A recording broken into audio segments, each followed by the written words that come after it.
You have responsibility to generations that are coming, and that you indeed are in charge of life as it is at the moment. Every generation has its time, and every generation has its leaders, and every generation has its heroes. Every generation has all of that. And when that generation passes, the next generation will have the same. They will also have their leaders, they will also have their heroes, they will also have their problems, and they will also have the continuing responsibility to look out for the next 7 generations. You have to raise your own leaders. They're not going to come out of the air. They're not going to come from what you can see around now. You got to start it just the way a little plant grows. You got to do that. Raise your leaders. And how do you go about that, raising your leaders? Is that with the attitude? Well, first of all, you have to observe that all children have a common leader. You watch children play, and it doesn't take you very long when you can see who the leader is. Well, now you have to guide that person, and you have to deal with that person. And you have to recognize that that person really understands.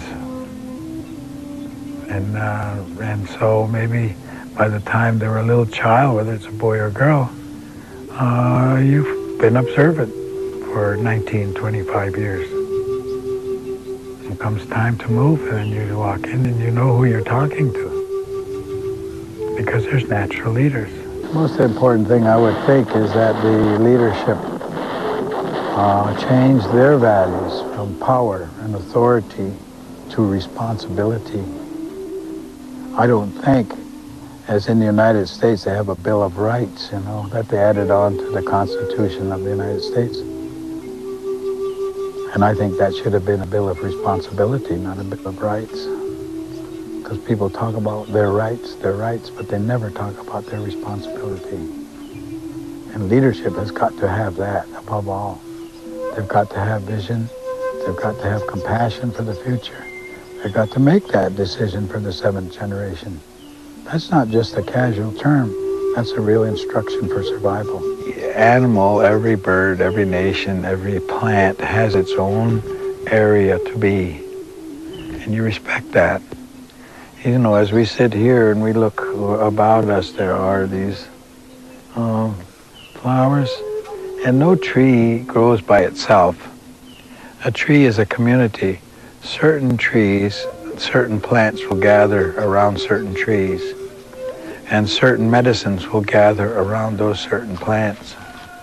So that if you kill all the trees, if you cut all the trees, then you're destroying the community. You're not just destroying a tree, you're destroying a whole community that surrounds it and thrives on it, and that may be very important medicine for people or for animals. Because animals know the same medicine. They use this medicine. That's where we learned. We learned, by watching the animals. They taught us a lot. Where is the medicine? They tell you because they use it themselves. And then if you replant the tree, you don't replant the community, you replant the tree. So you've lost a community. And if you clear cut, which is what's happening in America and Canada, a great deal these days, and I guess around the world, then you are really a very destructive force. And simply replanting trees is not replanting community. You lost a lot in the process. If you don't understand that, you will. And that understanding comes in a very difficult manner.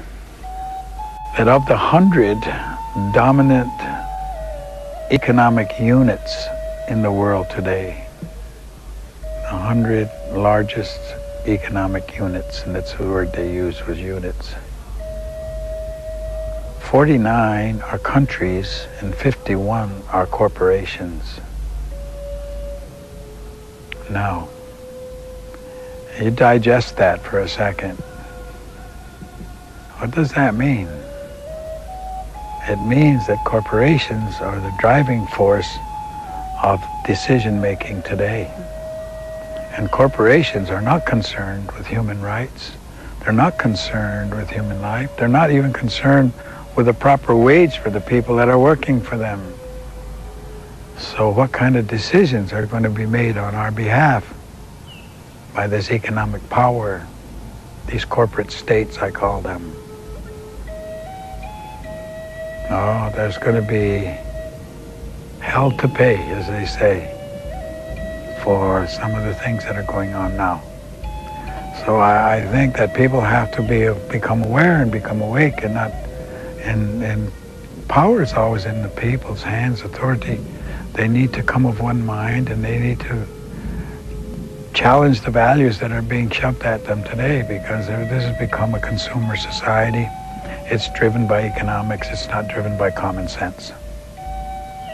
It's economics. But do all people have the possibility to work from common sense instead? Well, I was born with common sense. That's why they call it common sense.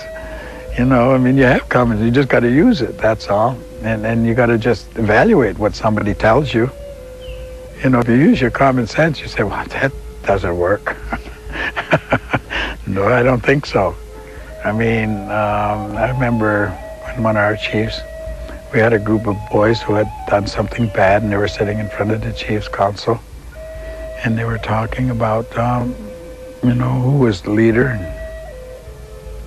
And I remember the chief, an old chief said, well, he said, you know, it's not good sense to follow somebody just because why. You can't give me an answer why you follow him, but if you were going to do something like jumping off a cliff, would you follow him? Would you do that? Use your sense, use your common sense.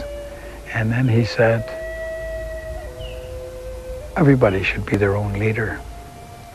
In other words, do your thinking for yourself.